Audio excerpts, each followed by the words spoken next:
What up, though, everybody? It's your boy Shane G. We are back once again with another episode of OTI, Open to Interpretation, right here on the Ethos Media Network. Make sure you like, you share, and you subscribe for all the latest content. Now, there's something big going on right now in Hollywood. All the actors are striking, all the writers are striking. You know, how is that going to affect everybody going forward? You know, there's a lot of people in the podcast industry, a lot of writers, a lot of entertainment industry people that this is going to affect. So we're going to jump into that a little bit. But as always, here's the clip first. Hollywood actors have joined screenwriters for the first dual strike in 1960. This comes after more than a month of talks over a new contract that broke down.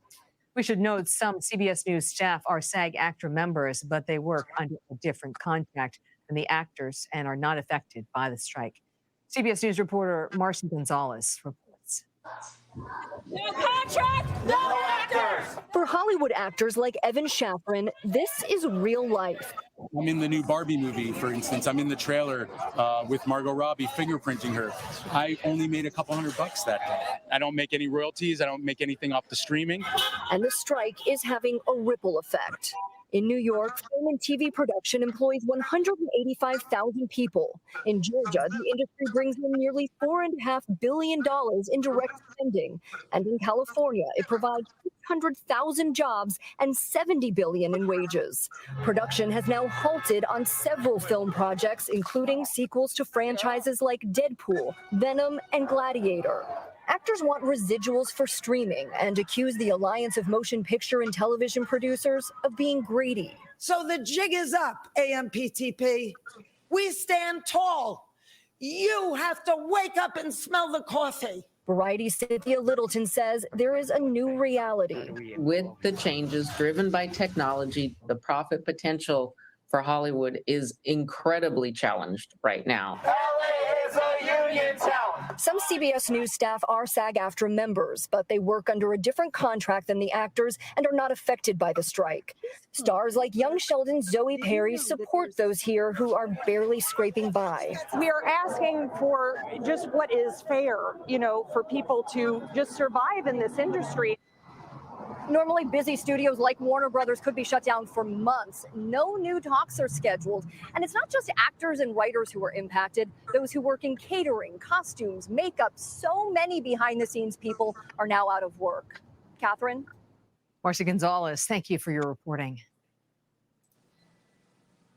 All right. So got the fellas, the homie Twan. I got LOF Lack of Flaws. How we doing today, gentlemen? Doing pretty good. Good. So, Flaw, let me start with you, man. Did you have any thoughts about the video that we just watched, or what are your overall thoughts about, what's going on right now? First we need to send out love and prayers to any of the families, anybody out there that's affected by this shortage and this break and this strike. As much as we look at Hollywood as the top individuals, Hollywood is also made up of the individuals that are living off check to check or situation to situation. So it's still very important to make sure that we keep that mentality when addressing this situation at large. So to everybody affected, from the biggest person to the smallest person, let's start there by saying, I hope everybody gets through this situation okay, and I hope everybody is safe out there and able to take care of their responsibilities and their needs. Now that that's out the way, it's AI, bro. We're having a conversation about AI. We're having a conversation about AI. We're having a conversation about streaming and value. We're having a conversation about residuals and royalties from the work. What's work for hire? What's a royalty-based situation? And I think a lot of stuff is up in the air. And I think as the business continues to change, I don't think we're necessarily prepared or ready, or we're not having the necessary conversations as fast as technology is changing to be able to set new standards of operations. And I think that's creating hella conflict out here on the ground, because these are conversations that are had in rooms and studios and offices all over the industry, big and small. But until you start to see these type of drastic actions, and there hasn't been a strike of this magnitude since I believe it was '63, well, the last time that the writers and the actors and actresses all went on strike. So to sit where we sit right now, I just ask everybody, like, I don't know the exact terms of what they're looking for. I can't say if they're asking for something that's too much, because asking for royalties, that's not crazy. You know what I'm saying? So it's more like, I don't know what they're pushing back on. They haven't necessarily disclosed that, other than the studios are saying that they feel like it's unrealistic, or that they're asking for too much, or whatever the case may be, which is also standard negotiation. So it's like, there's so many things in there to talk about. I mean, I guess I'm gonna bring in Twine here because like there's so many things to talk about in this. I mean, this affects multiple things though. This affects advertising. This affects actual, obviously, as I stated, the individuals, the actors, and the individuals, the stage hands, and the people that work these shows, on top of the companies that are attached to using these shows as vehicles to promote themselves. You know what I mean? On top of the publicists and the managers and the agents that make their money from these people making money. So there's a ripple effect that gets lost, obviously, in the just the individuals who are on strike. Okay, definitely. And while you was speaking right there, I was just looking up to see if there was any, sort of like list or anything as far as the demands. But yeah, it's pretty vague. So pretty much it just says actors and writers are seeking increases in their base pay as well as a greater share of earnings from shows that appear on streaming services. So just like you said, kind of get into that royalty conversation and streaming and things like that. Twan, so coming, from the music side, how does that look as far as the streams? And Flaw kind of mentioned it earlier. He said that we haven't really caught up as far as the business side to what's happening technology wise. What are your thoughts on that? I mean, yeah. I mean, it's factual. I mean, the business side. I mean, honestly, man, I don't know much about TV, but I definitely know that a lot of music contracts are very draconian. They're totally outdated, like totally outdated. They don't even really fit today's times and artists. And I just think everything kind of needs to update as people get a better understanding of streaming across the board. I think, the demands are starting to change. And I just think this is honestly, I just think this is a product of overexposure on every end. Like, it's just starting to show when humanity gets on anything on demand. I think they value it less, man. Like, if you look at movies, the blockbuster movies are declining overall across the board. As many people ain't going to the movie theaters no more.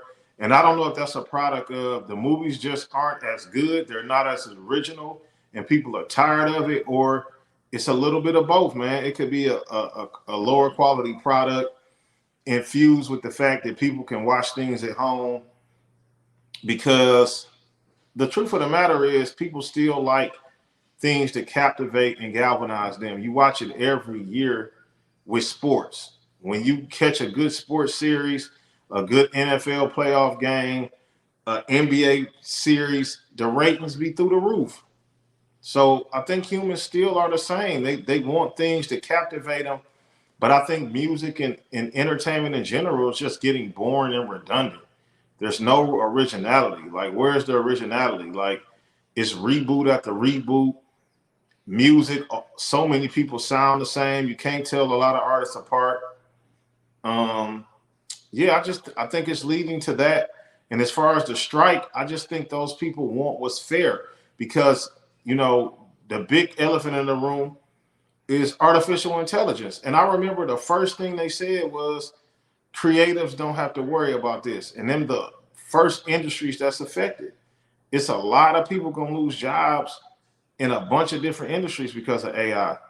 And you know, I mean, unfortunately, that comes with the times. You know, a lot of people lost jobs. Shit, everybody that worked at Blockbuster lost jobs when they went to streaming. It shut down the whole industry.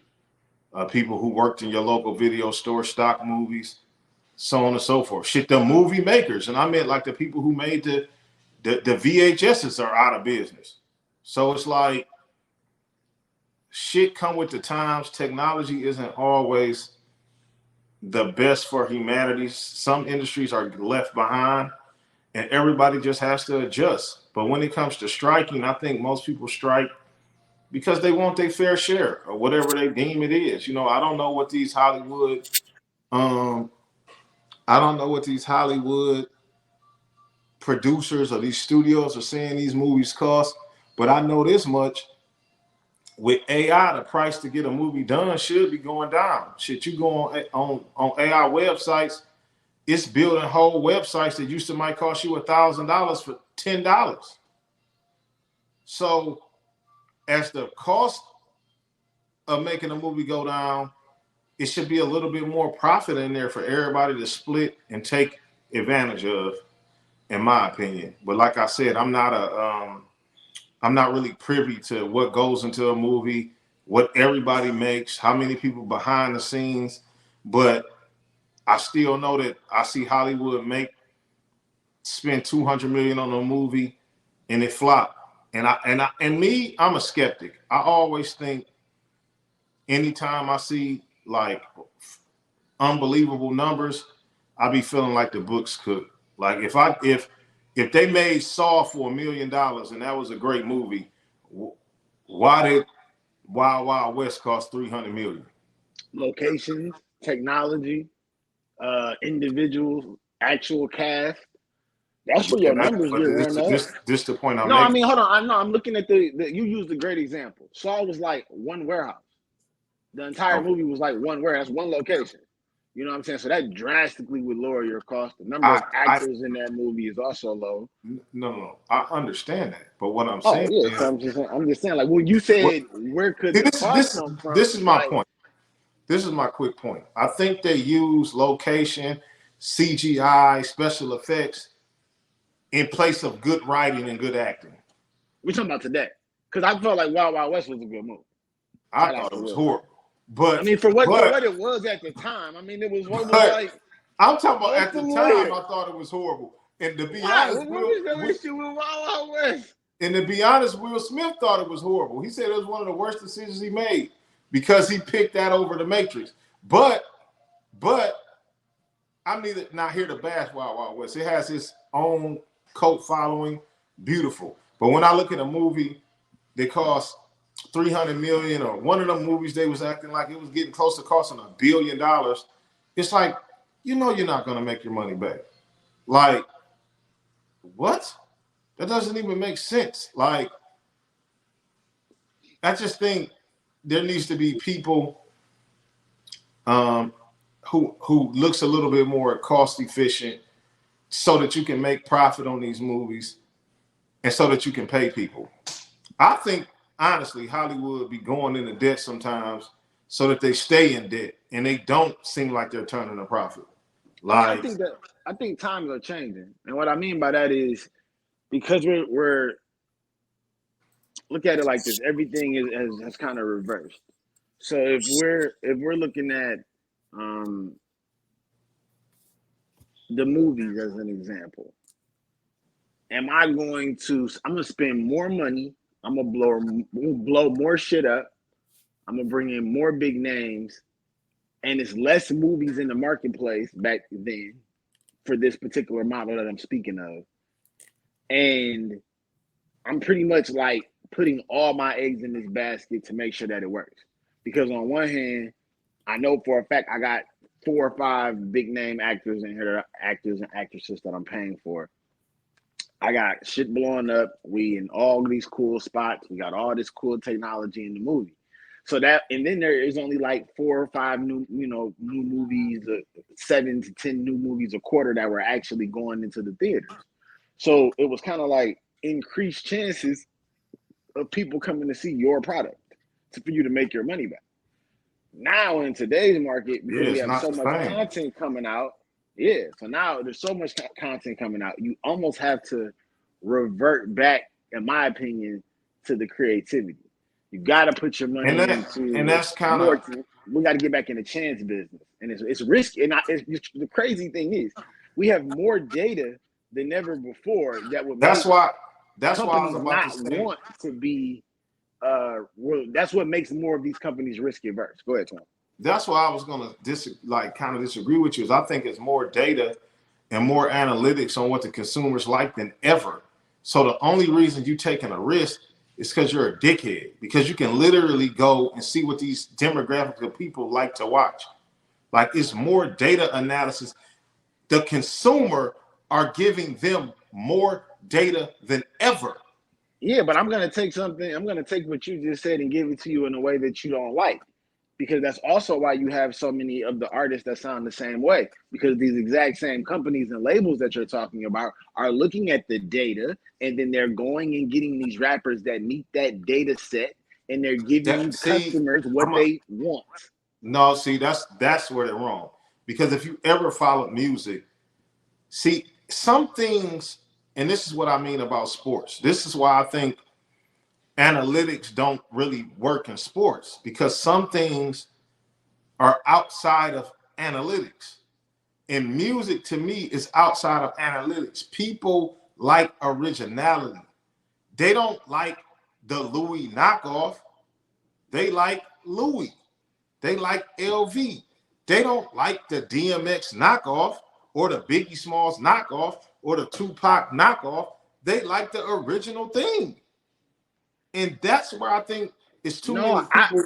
but I would agree with you 1,000% if we were talking about yesterday. We talking about today, where me sounding like you gets me 100 million plays. No, see, this the thing I'm gonna be dead honest on. I hear that thrown out a lot, but I don't really know no factual proof. You'll have to give me factual proof. Like, Well, hold who's on. Well, copying? everybody that you just named is 30 years past. Okay, this is the point I'm making, I was right? So just going to let's throw out use Designer. so Designer was the so perfect example of that. He came out sounding exactly like Future and blew up. And he had one record. Two, but go to ahead. me when you turn this, you know. Okay, he had two records. We've always had one hit wonders, and we've always had. Now let's get here now. Let's stop that now, because I'm old enough to go back and remember a lot of. There were always, in every point of music, people who tried to copy other people.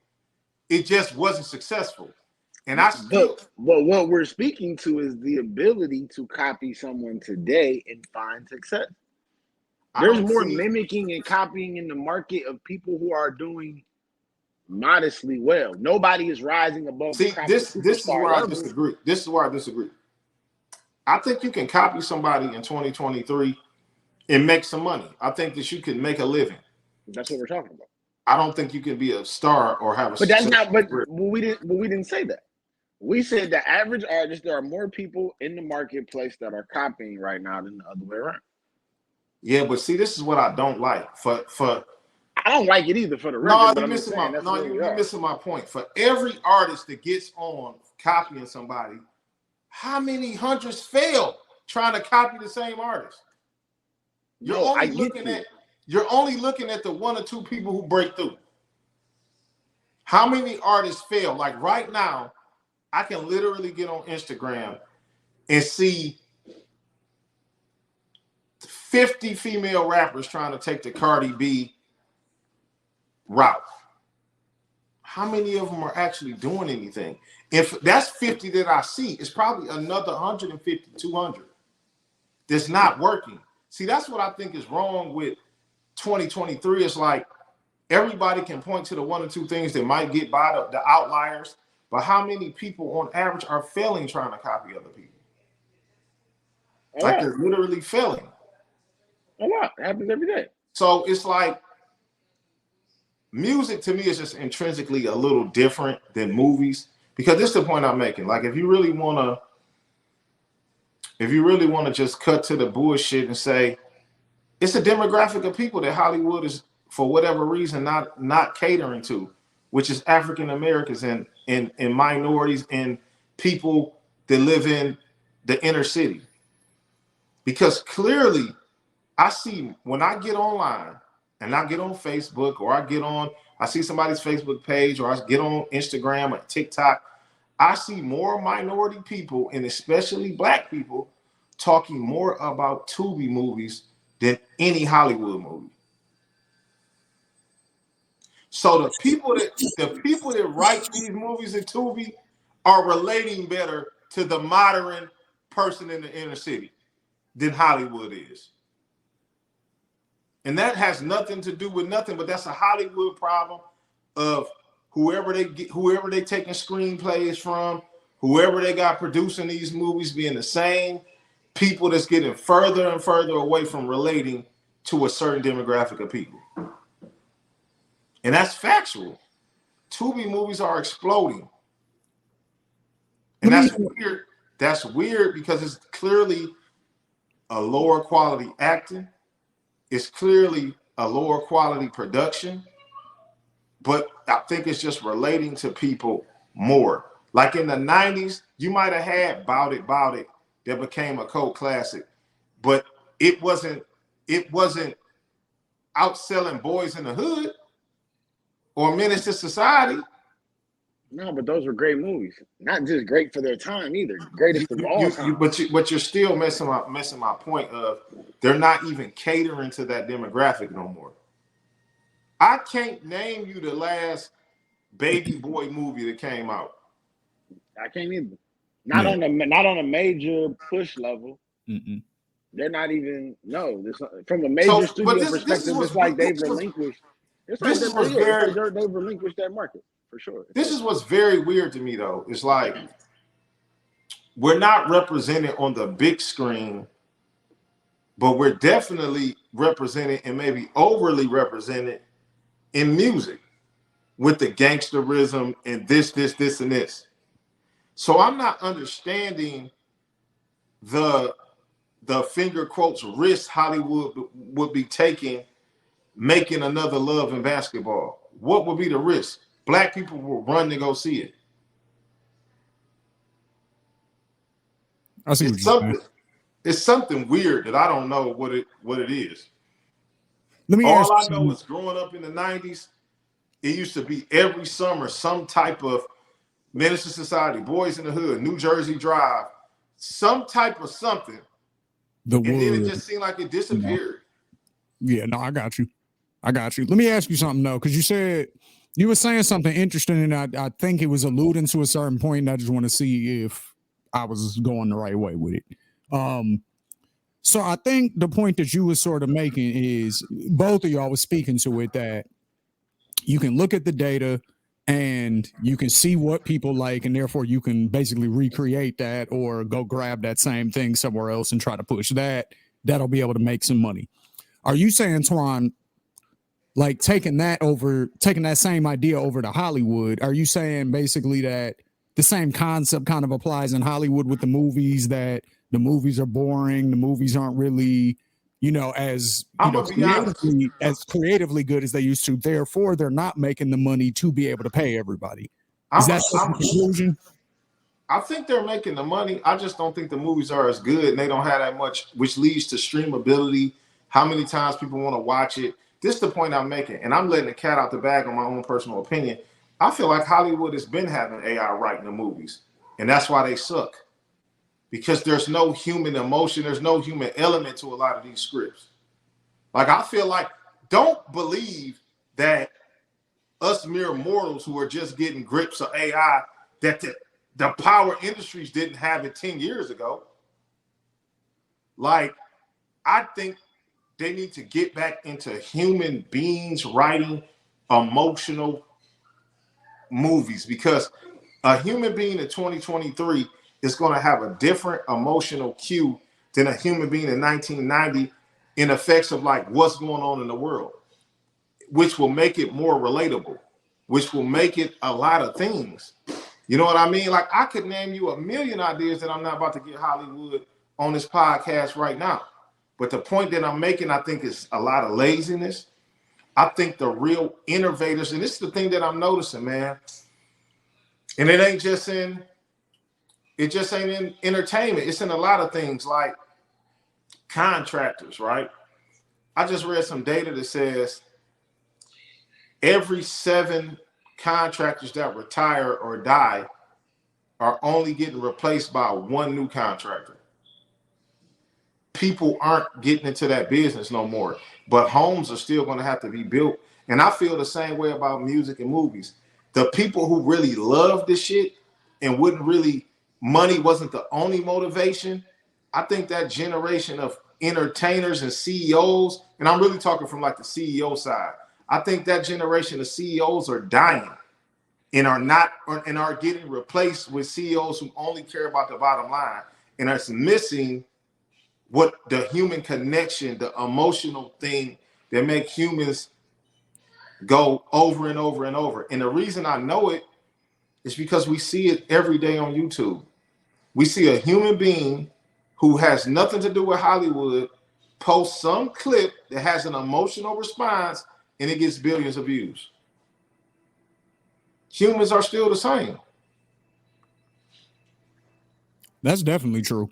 Flaw, speaking from the CEO's perspective, I guess, on, to what Twan just said, as far as CEOs only caring about the bottom line and removing a lot of that human element, what would you say to that?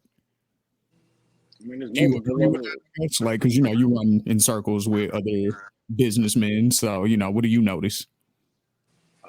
I mean, I think that every company is different. Every company has different objectives, and we've moved into a space where it's become the move for a lot of our entertainment companies lately has been to go public. So these are publicly traded corporations, which means that they're no longer operating just for themselves. They operate for their shareholders, which immediately does move you to public pressure to make more money, flat out. Now, there's only a couple ways to make more money fast and quickly, quarter over quarter, and consistently be growing. And a lot of people do start to fire people. They start cutting back. That's where the reboots come from. Reboots definitely come from trying to lower the risk expectations, tap into an already pre-made audience. All of that stuff comes from trying to quickly and safely grow revenue. You know what I mean? And that's always happened in Hollywood. It's just always been a balance of trying something new, trying something innovative, hoping that it works. Your home runs don't come from you spending $700 million to make $1 billion film. That's not a home run in Hollywood. The home runs are when you find something really early that nobody was thinking about, and you can get it done for a couple $1,000,000, and it ends up being $1 billion film. Or signing an artist that nobody's thinking about. It doesn't have 1,000,000 plays already, and doesn't have, all of this social media activity and TikTok traction, and being able to sign that person out of their bedroom, and then that person has the biggest song in the world. That's when you get the home run. That's where the home run happens. Everything else is kind of like paying, and it's almost like the stock market. When did you get in? I think I agree, but I think it's still a lot of laziness, man, just neglectfulness and flat out laziness. Oh, wait. Hold on. I want to throw something else in there because Shane asked me a two-part thing, and you just said something about laziness. I don't even think it's laziness, Twan. You could put us all up, Shane. I don't think it's laziness. I really think it's when a company goes from an idea, and I think this is being alive long enough to see companies evolve, right? So, like, I'll use Apple as an example. Steve Jobs, it was an amazing innovator and an amazing creator. Apple has become the most valuable company in the world underneath Tim Cook, who doesn't make or build shit. No disrespect to Tim Cook. Tim Cook is an operator. Tim Cook knows how to make your money be most effective and efficient and to get things done. You give Tim Cook a product, he will show you how to manufacture it, how to market it, how to go to market, the most effective, get the most bang for your buck, et cetera, et cetera, et cetera. So that's why Apple is where it is right now. Steve built something. Tim is now running it magnificently. So I feel like in entertainment, we go through periods where Walt Disney built the Disney company as an example. There have been CEOs in place at Disney who were focused on the bottom line. The current CEO is Bob Iger. He made a comment about this whole situation that I don't think he necessarily, he maybe has insider information because he spoke about something. I believe the statement he made was like what they're asking for is unrealistic. Now he has insider information on what the demand he was speaking to that he felt was unrealistic. He didn't release that to the public, which Mhm. I don't believe is going to make that statement age like amazingly because of that. But I do understand making the statement from having a specific deal point in your mind that you think is unrealistic. And all of this stuff is going to play itself out in front of all of us. But you have CEOs who come in and are worried about creatives. You have CEOs who come in and are more operator based and about the bottom line. That's about the board of directors for publicly traded companies. And as companies grow and evolve, what is that company's goal in that season of that company's life? And that and that and that is the problem to me with music and movies. Right. Like Universal is the biggest rights holder in the world. Like it's not changing. So my question to you from that perspective, if you became CEO of Universal Music Group tomorrow, which you're not just worried about your current labels and artists, No, you I get that. also are the biggest rights holder in the world. I get that, but I still think that's the problem. I think that's literally why music and movies go through these draws of ups and downs, because this is the one thing that I'm pondering myself off. And this is the reason I said I think these studios are being lazy, because now you have more opportunities than ever to test ground something.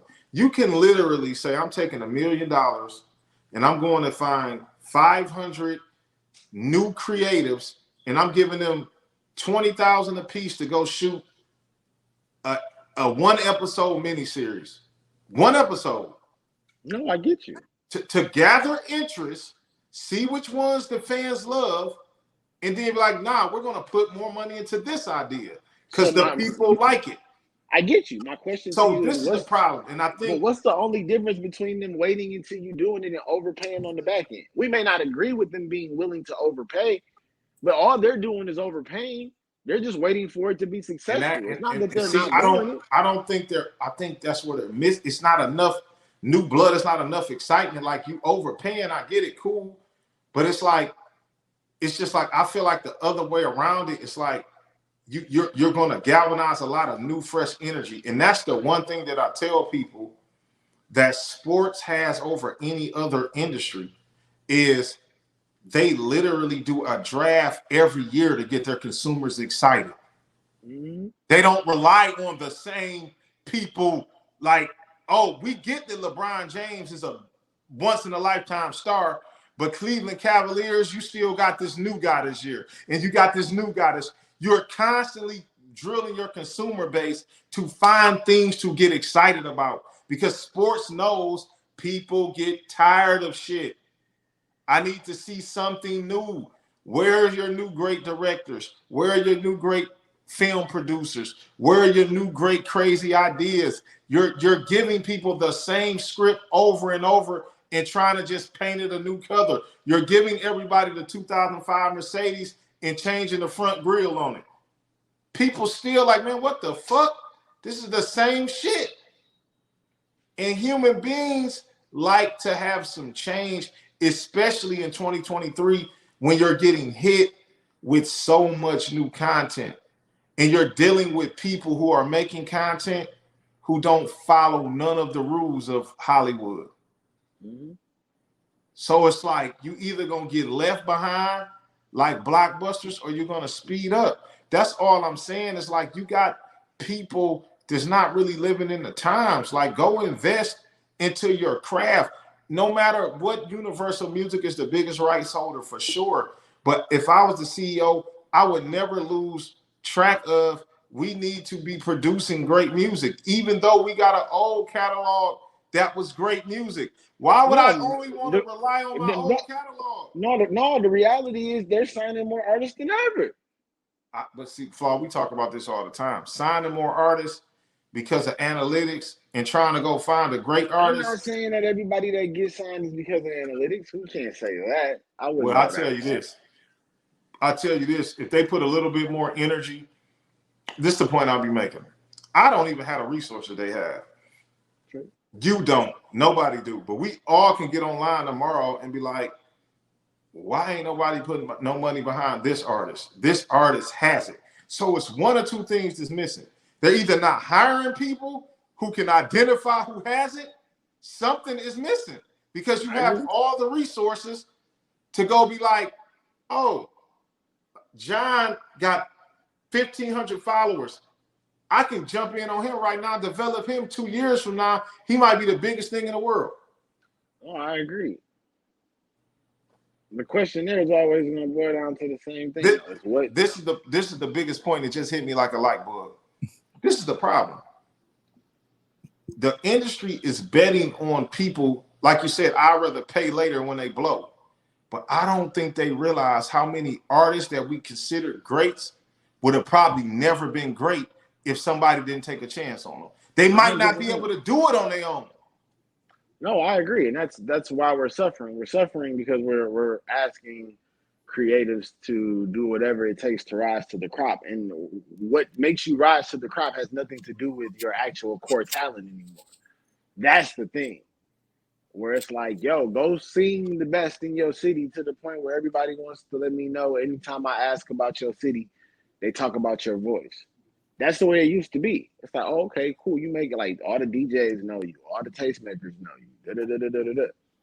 But when you start asking an artist to make a particular piece of content that catches people's attention, or when you start making people, you start asking people to do things in the name of being able to create viral moments. This is the problem.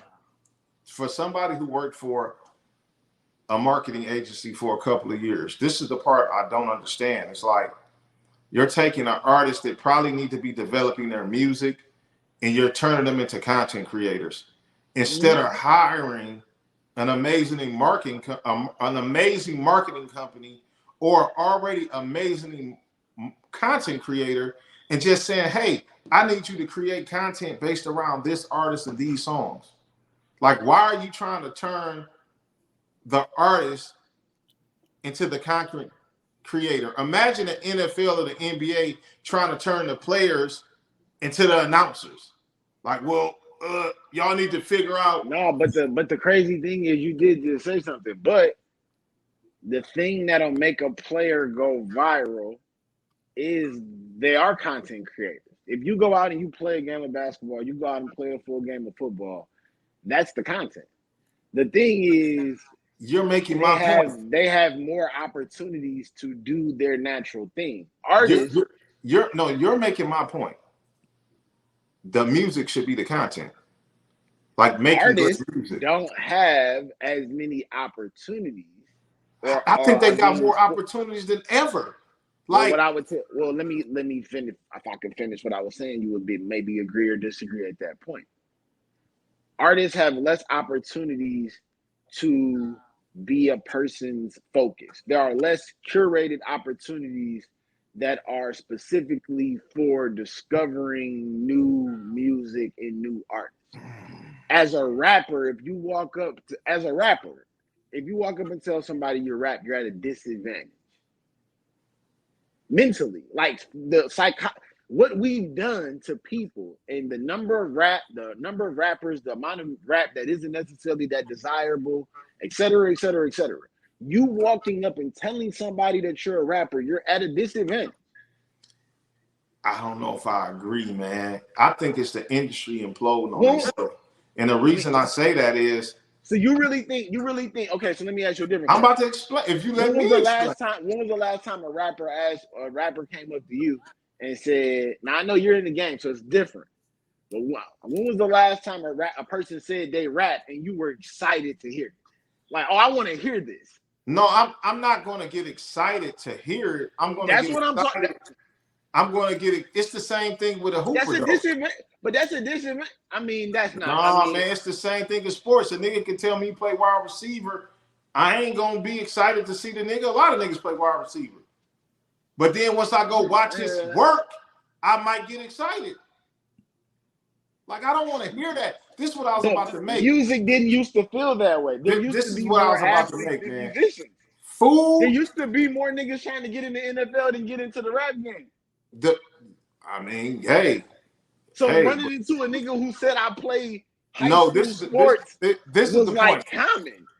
This Running the into point. a nigga who said, "Yo, nigga, I'm really rapping," was like, nah, bro. you I'm got about to make my songs and point. albums? That's some bullshit. I'm gonna tell you why.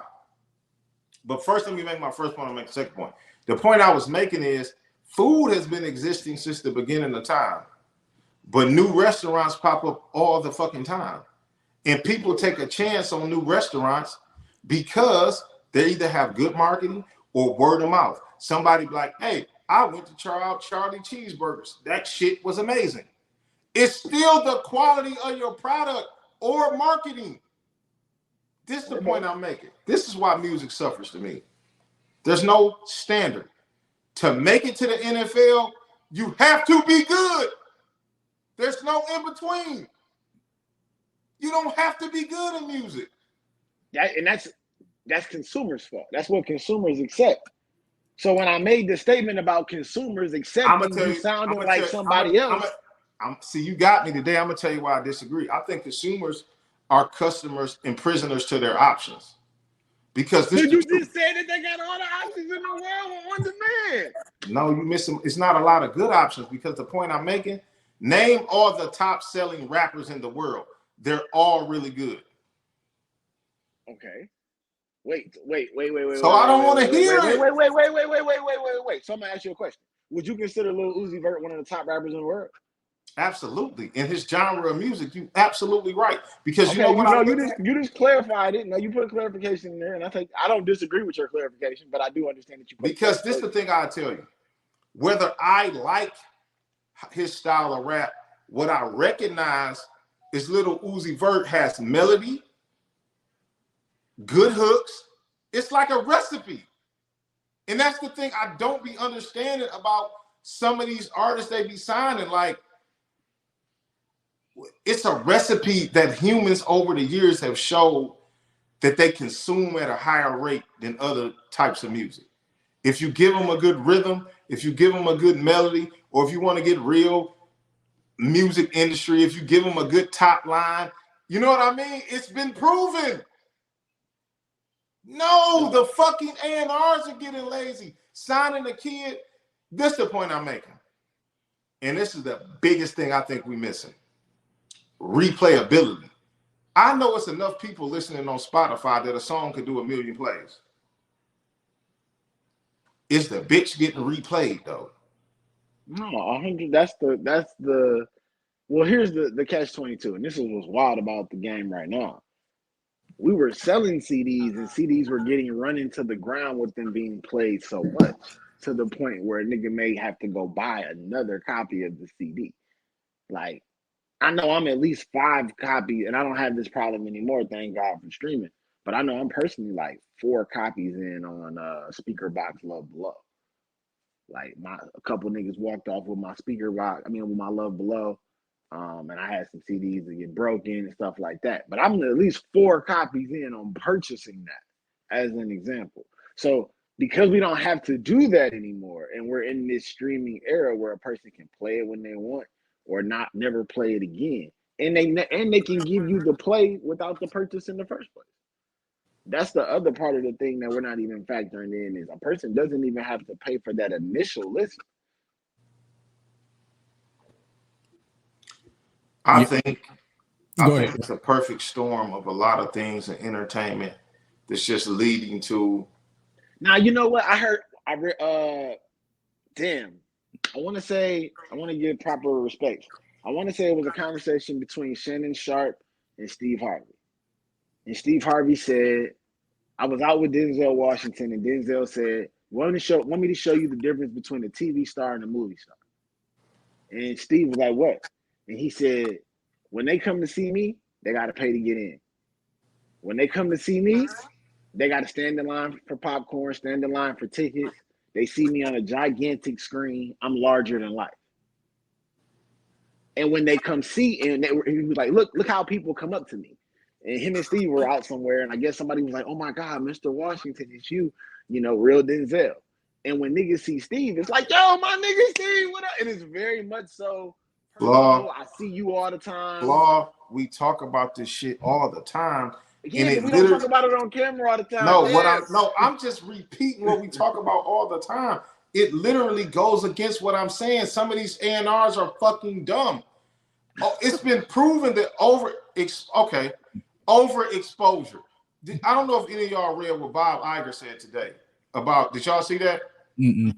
He literally said the previous CEO wanted to go with more Marvel movies, more of our biggest characters. I want to go with the opposite direction. I want to cut back the exposure of the Marvel shows because I feel like we're overexposing, and I'm looking at the data and people are caring less.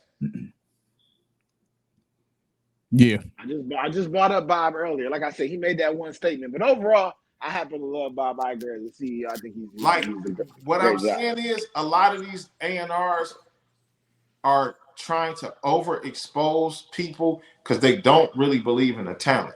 Well, you know what? Here, I gotta stand up for A&Rs for 1 second. Hold on. So I gotta be the guy today to stand up for you suck ass label guys sometimes. Some of y'all are suck ass label guys who are scared to take a chance and to do your job. Some of you have bosses that have very particular requirements for what they desire, and I'm not going to hold that against you because your boss won't green light what you want to sign, but you have a very particular set of criteria that you have to meet to get something. Let me take all the. It ain't they companies. It ain't. Let me take. You're right, because ultimately it's whoever the head of the company. But I just know it's not. As we move these major corporations into being publicly traded, I'm the boss of I'm the owner of Universal. I own shares in Universal. I own shares in Warner. Them niggas work for me. Man, get the fuck. I own shares in Apple. I ain't got to make a fucking decision. No. What I'm saying to you is they're making decisions based on shareholders who can make unified other decisions. This is the fucking problem. It's not about why one of us. I'm gonna tell you why we own shares in Apple. We do. I'm gonna tell you why. We put together a big enough vote. We can vote out certain board members. The reason I think that's a flawed logic is because of this. When I invested in Apple, I invested. Nobody tell Barry Gordy nothing though. Barry Gordy had nobody who could say anything to him. So if he wanted to sign you, he could sign you, put his money in. He didn't have no yearly quota to hit. Okay, so what I'm saying is that still comes down to picking profitability over the creative side, because you don't have to go public. Nobody told you had to be public. No, I'm saying that's where I'm saying the circumstances have led to the decisions. If I'm a publicly traded company, yeah, that's why you're not going to see a bunch of young creative CEOs. These are publicly traded companies. You get up and do some dumb shit that should affect the stock price. So based on where they sit today, and we may not like where they sit, we may not agree with it. But all I'm saying is let's understand why certain decisions are made. I'm not going to sit up here and act like I don't understand why, even if I disagree. Let me understand your logic. I'm gonna hit you at the core of my core belief, and that's kind of the problem. I think this is a colonization of music. I don't think music was ever made when the universal God created it for it to be pay for play. That's the problem. You're trying to capitalize something that I don't think was ever really wait. Before it was capitalized, it had to be monetized. Before we can capitalize off of the monetization, we first got to monetize it. This so is the first conversation is: are we wrong for monetizing it at all? Because I'm just saying, I think you're wrong for putting the number one priority is profit. And the reason I'm not putting it there. But listen, this is the point that I'm saying. I went to college in Nashville. I think he's speaking to the CEO of a publicly traded company. Exactly. This is what I'm saying. I went to college in Nashville, right? I used to literally see, in Nashville, it's obviously big country music. Mm-hmm. And like country music, potential country music stars or people who wanted to play country music, they would go downtown on the street corners and play their music. I literally saw 2 or 3. I don't know if they was known or not like that because I'm not into country music, but I know they was playing for free on the corner, and it was about 3,000 people, bro. Like, at the end of the day, sometimes you gotta prove to people you worth a damn before I pay you. Why do they think sports make people go to the minor leagues or college, or they market the fuck out of them when they're in high school? Because they're trying to convince people this person is worth getting paid. And to piggyback on the note I was trying to tell Flaw, I think one of the biggest problems is music is there's no differentiating the pros from the amateurs. The pros play in the same fucking YouTube is for everybody. Why isn't it a YouTube platinum once you hit a certain threshold as an artist? Where, hey, they're not, it's no, man, it's kind of like you said about Denzel said, the difference between a movie star and a TV star. These artists are overexposing themselves so much, they're not larger than life anymore. I agree. Man, nobody knew where the fuck Michael Jackson ate at. So when you actually saw him outside, you didn't think he was a real human. You died. Right. On the sidewalk. Right. So a motherfucker like, Jesus, is this fucking Michael Jackson? No, motherfucker was like, is this Jesus? And it's like, now motherfucker know where you eat at. They know your location. They pulling up on you. You just another nigga. Nigga think he know you. Oh, what up, bro? It's exactly what Steve. It's the Denzel and Steve thing. Oversaturation is real. And the crazy thing is, that's what they try to. That's what the marketplace is. Number one, I feel like everything is messed up for multiple reasons. Artists aren't chasing artists. Number one, artists chase success. Artists don't give a fuck. Artists don't give a fuck. Like, if you told an artist that right now we flipping nursery rhymes, they all gonna be in there trying to flip their own little bedtime story. Let me ask you this before we close up. But I don't know if that was always the way. I literally saw a Prince interview. No, wait. I was gonna tell you why we got there though. Artists chase success once originality was not like as popular. Like, so there was a time when it was like, okay, if I'm being successful in the 90s, I have a wide variety of successful artists to decide what path do you want to go down? Oh, I can be MOP. I can be Wu-Tang. I can be whatever the fuck I want to be in the 90s. I can be all of these different things. I can be Mystic. I can be Snoop. I can be Silk the Shocker. I can be UGK. I can be whatever. And they're all successful though. As an artist, I'm not chasing artists. You're chasing success. I'm gonna give you, and I know we've talked about this a bunch of times. I told you my opinion on that. Still comes from greed, because I think it's easier to replace a mid-level talent than it is. We haven't even got there yet. So if artists are chasing success, and then you look up one day as an artist, and you don't see as many variations of successful artists in the world. I'm gonna tell you what I think. If you looked up as a 15-year-old that's in your crib right now and said, I want to be a rapper that's successful. Because remember, you're not chasing a person. Who are you deeming successful to chase as a 14, 15-year-old rapper? Maybe in your bedroom. See, now we're jumping off into another thought process. I think it's all connected. No, see, fans are consuming something for free, so they don't even have to make a purchase decision.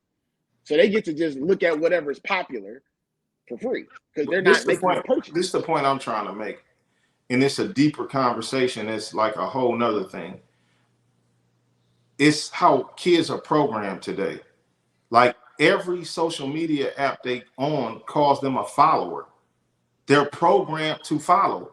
They're not programmed to be original. Because the truth of the matter is, if the companies that ran these algorithms promoted originality, kids will be original. It's a social construct.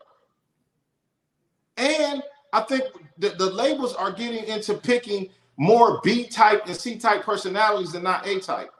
Because I know niggas that's just who the fuck they are. They think they the shit. They don't give a fuck about Little Baby.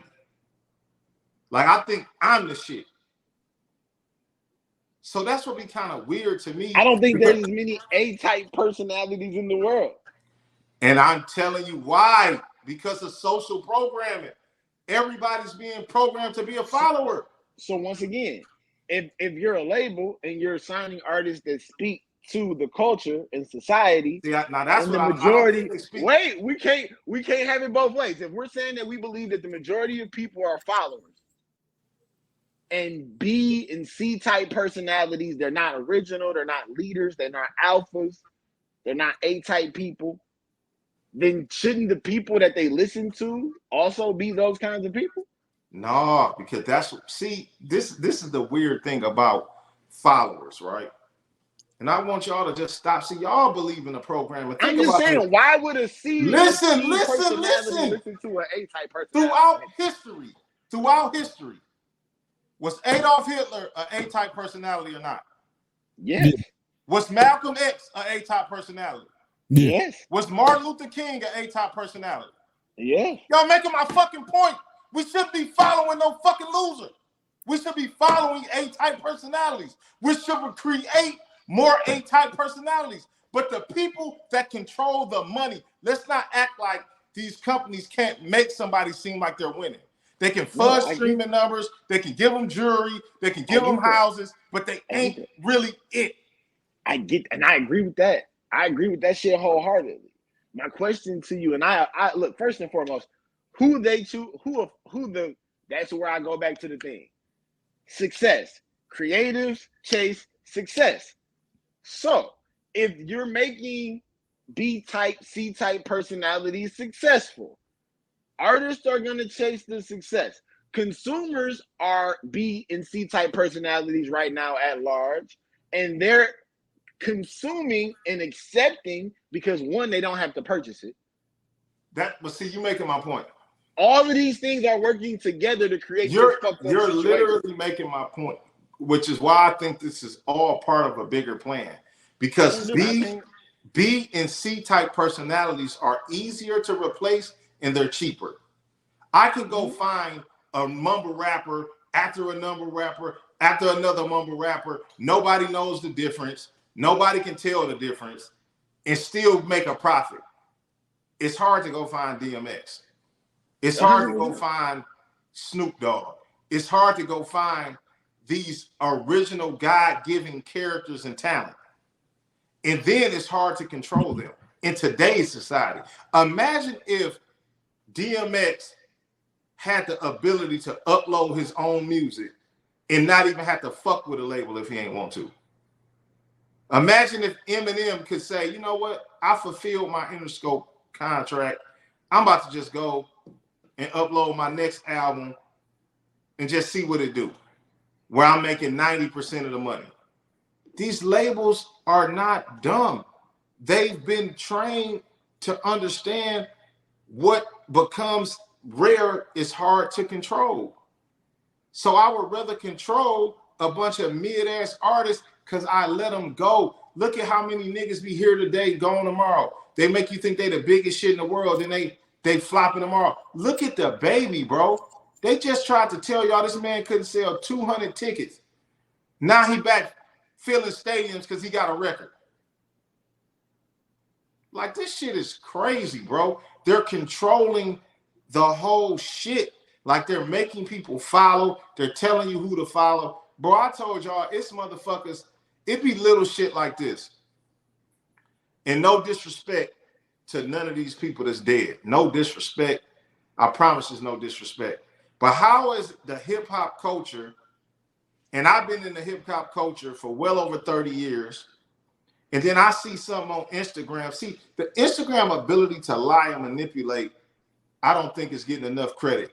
I see multiple memes on Instagram where they be like, we lost this many legends this year. And it be niggas I never heard of, literally.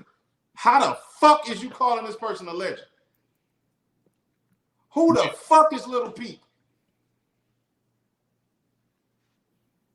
No, I definitely feel you on that. I mean, people are loose with phrases. They're For sure. very loose with terminology today. The whole world is very hyperbolic, is what I always like to say. People like to speak in extremes about See, things. but this is the point I'm If you making. chuckle at something, it's hilarious now. Like, you This know, the point, it's this like the point I'm making, right?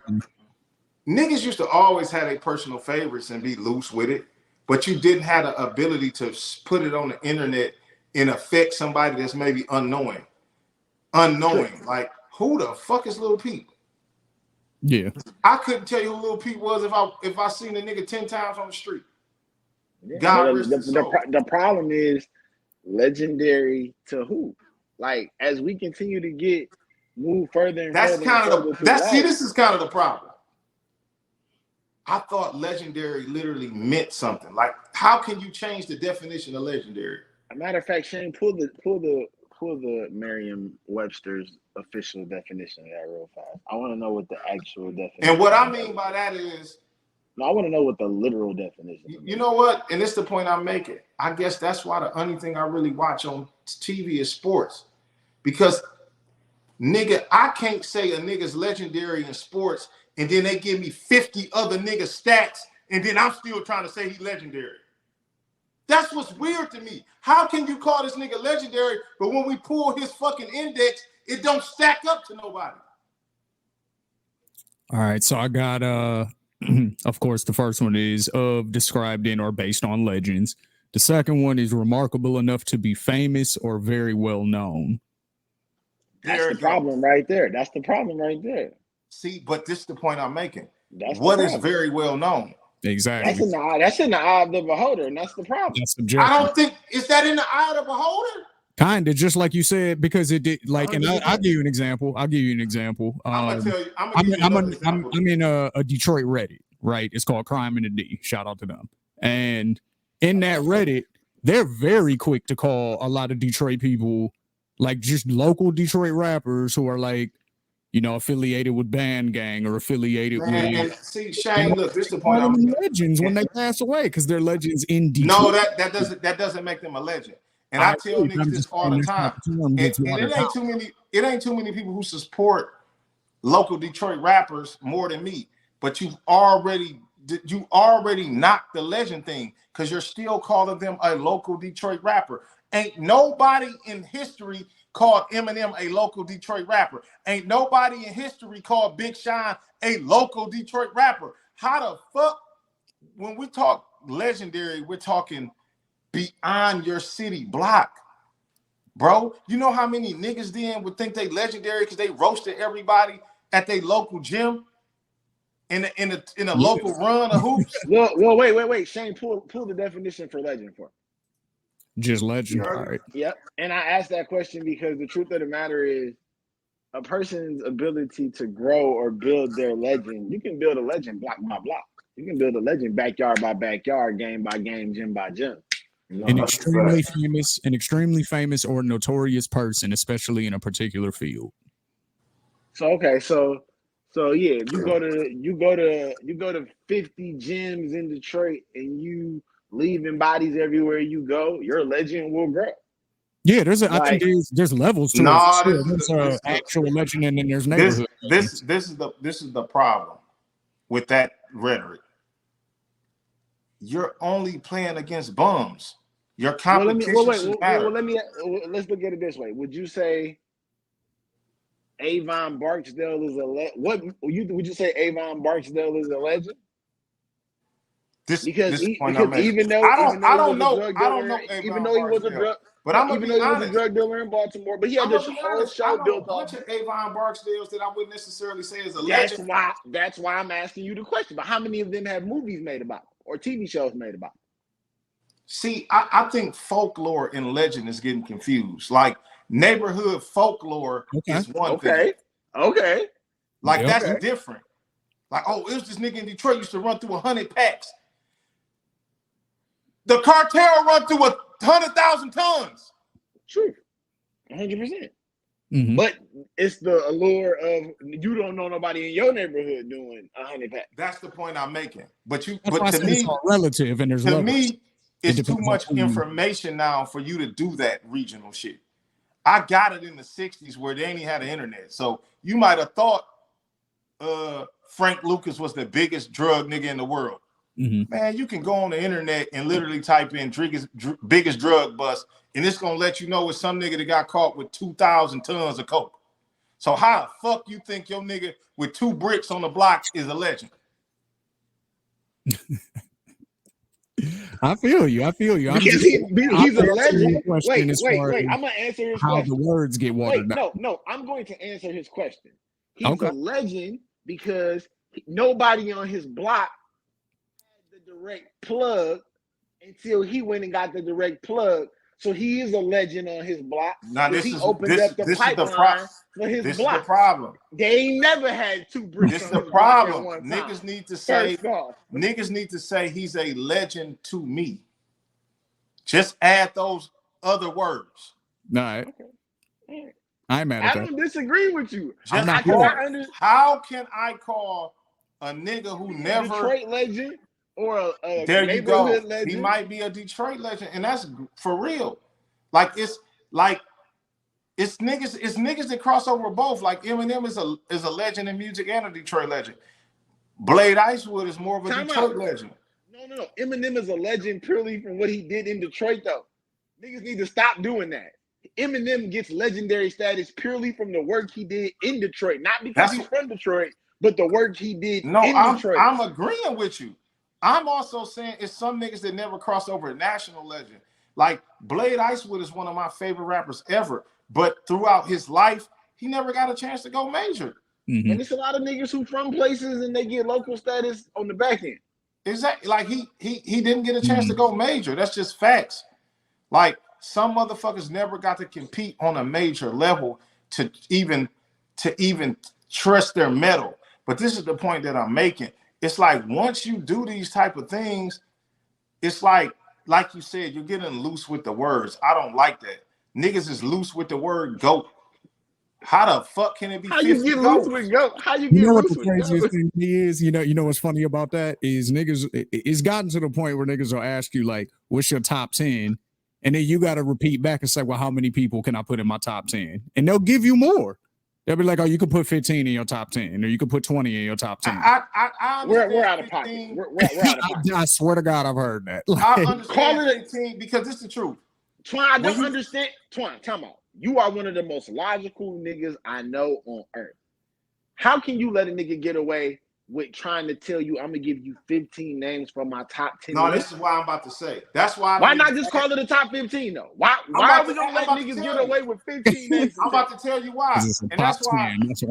That's Get why the when fuck out of here. I'm about to tell you why. And that's why when I ask niggas they top anything, I say top 3. Because I feel like as you get closer to the top 3, there's more of a distance. Because I'm gonna be honest, depending on the day, I don't know who I'm gonna put as my top 10 rapper. That's why, right there. Well, let's call it top 15. So you can get them all in, because you ain't made a decision. I mean, I'm why we giving you the time out? because y'all just tell it might got be top 10 with 5 subs. No, it might be. They'll be like, give me a Mount Rushmore with a 6 man, like it might be 2 niggas tied for the 10th spot. Y'all so I'm like, okay. This niggas don't want to commit. That's why they don't want to leave. Yeah, we gotta start saying your top favorite rappers is like a roster. It's like, well, I got my starting 5. Yeah, that's why I just and then I got my bench niggas. That's like that's 12. Why. Yeah, you got. That's what that's really injury reserves. You know what I'm saying? You gotta phrase the question different. Hell yeah, because it's hard for me some days to name my Mount Rushmore rap artists because I like 5-6 niggas a lot.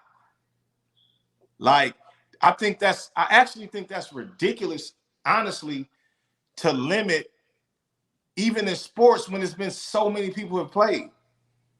Like, damn, so you want me to take 10,000 receivers and chisel out my top 3? Yeah.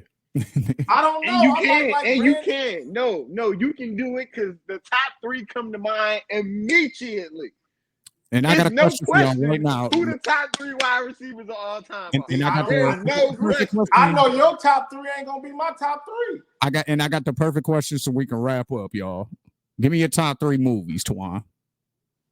of all time, of all That's genres. hella vague. Top That's hella 3. vague. Top 3 Okay. movies you watch the most. Now that's actually harder because there's so many genres. But I can Top 3 even try movies to that do you it. watch the most. And I'm about to base it off of what I watch the most. There you go.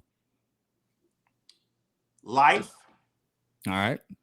Forrest Gump, Okay. and Boys in the Hood. Flaw, top 3 movies that you watch the most. Damn, that's Or tough. have watched the most. The Godfather. All right. Man, top 3 movies that I've watched the most in my life.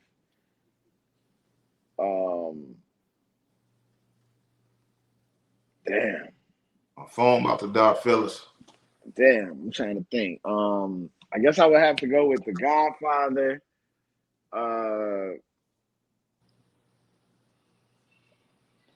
Damn, I'm trying to think, man. I'm on the movie side ever. I definitely will say I feel him on the Forrest Gump. I haven't watched that as many times. I did used to watch Peace, that a Phil. lot. My phone about to die. Go Peace. ahead, man. You be cool. All right, Twan. Yeah, man, I'm having a hard time on that. Like, I'm trying to remember. Like, it's a lot of movies I watched in my time. A lot of movies. And I watched some. Coach Carter is up there. It's one of my favorite movies from a life perspective. Between Coach Carter and what was the one with Denzel? The football joint. Oh, Remember the Titans. Remember the Titans. Yeah, That's one of mine. That's one of mine. Yeah. Those two had like that male impact figure coach, develop yourself, get better, learn life lessons type thing. Yeah. And I can't really think. Probably a porno would probably be like my third one, probably, or something. If I had to put my third top rated movie of all time, probably be a porno. Hey man, you know what I'm saying? They got writers and directors and producers and all that too. You know what I'm saying? I'm just saying, you gotta get love too. I'm just saying, I mean, if I'm being 100% honest, like as a young man, like, come on, man, like Playboy and that shit was running crazy at the time. So we would be lying if we say that somebody's porno didn't get at least enough run to get mentioned. Get a lot of rotation. We would be lying. You know, that's not what we're here for. That's not what we're here for. We're not here to lie. I'm just here to tell the truth. That's it. So, you know what I'm saying? Mine is definitely Remember the Titans, Next Friday, and Bad Boys 2. Those are my top 3 for sure. You know what I'm saying? You know what? Bad Boys 2 could have been on my list. I know that movie inside and out. Yeah. I know that movie inside and out. Like, he goes to bed early for this shit. Yeah. $3,900. $3,900. Yeah, man. But yeah, man. So I hope y'all, were informed by some of the things that Flaw and the homie Twan were discussing today. You know what I mean? I know I definitely learned a thing or two. But our thoughts, our prayers, our well wishes are with everybody, currently striking in Hollywood. We definitely hope that y'all get what y'all deserve, and we hope that y'all can reach a resolution so that way, you can get back to entertaining the people. But this is Shane G. That is LOF. This is OTI, Open to Interpretation, right here on the Ethos Media Network. Once again, make sure you like, you share, and you subscribe for all the latest content. We will catch you next week. Peace.